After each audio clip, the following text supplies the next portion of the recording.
Imagine you're 22 years old, sitting in a cramped apartment with a computer science degree that nobody seems to want, and a stack of medical bills for your mother that you can't even afford to open. You've got talent, good hands, as your mom used to say, but right now, those hands are just shaking as you look at a bank balance of $12. Then, a message pops up on an encrypted forum from someone who's seen your work. They don't want a resume, they want a solution. And just like that, you've started your climb into a world where the ladder is made of code, and the higher you go, the heavier the debt becomes. Level 1 is the script kiddie. You're at the bottom of the food chain, essentially a digital lookout. Your job isn't to hack the Pentagon, it's to stay awake for 14 hours a day running basic automated scripts to find vulnerabilities in small business websites. You're like the kid on the corner with a phone, watching for police trucks in the form of security pings. You make $500 a week in Bitcoin, more than you ever saw at your retail job, and you tell yourself it's victimless. You're just furniture to the big players, a disposable tool. Level 2,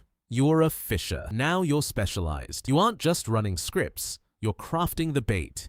You spend your days creating perfect replicas of bank login pages or corporate emails. You learn the psychology of fear, how to make a target click because they're panicked, just like you were when you started. You start seeing the product flow through your hands, and your cut jumps to a few thousand a month. You hide the money in crypto wallets, telling your mom you've got a remote consulting gig. She wants to believe you, even as the laptop light stays on until 4 a.m. Level 3 is the ransomware developer. This is where you harden.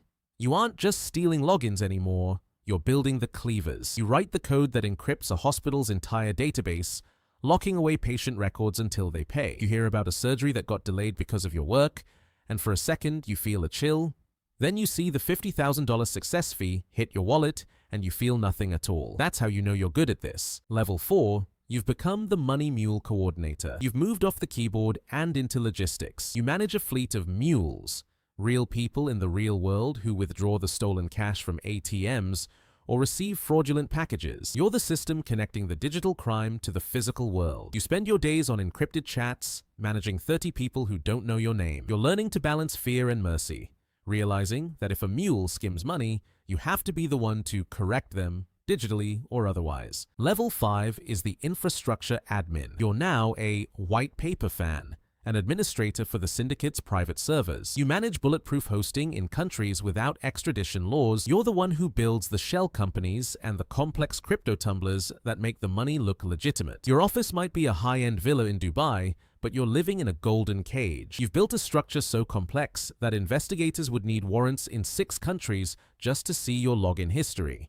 Level 6, you're a syndicate partner. You're at the table where the big decisions are made. You aren't just running heists, you're negotiating with other organizations, maybe the Bratva for physical protection of your servers, or the Triads for money laundering routes. You're a global operator, coordinating hits on national banks that generate revenue exceeding the GDP of small nations. You wear tailored suits and eat at restaurants where a meal costs more than your dad's old car, but the paranoia is starting to eat you alive. Level 7 is the architect. You are the dragon head of the digital world. You control thousands of members and your word is law. You don't hide from governments, you fight them, using your botnets to shut down national grids when they try to freeze your assets. You're a myth, a ghost story that security agencies tell their recruits. You have hundreds of millions hidden away, but you haven't seen your mother in 5 years because a single airport visit means a life sentence. Level 8 is the final layer. Every empire ends the same way. Maybe it's a coordinated international raid at dawn, or maybe it's a single fish that you fell for because you got sloppy. You end up in a concrete cell, 23 hours a day in isolation. You have all the time in the world to realize that the line you drew at the beginning wasn't a wall, it was just a marker you blew past years ago. You saved your family from debt, but you ended up paying a price you can never settle. If you found this breakdown of the digital underworld fascinating, make sure to hit that subscribe button for more career deep dives. In this world, knowledge is the only thing that's free. Everything else comes with a debt. Thanks for watching FinalLayer TV.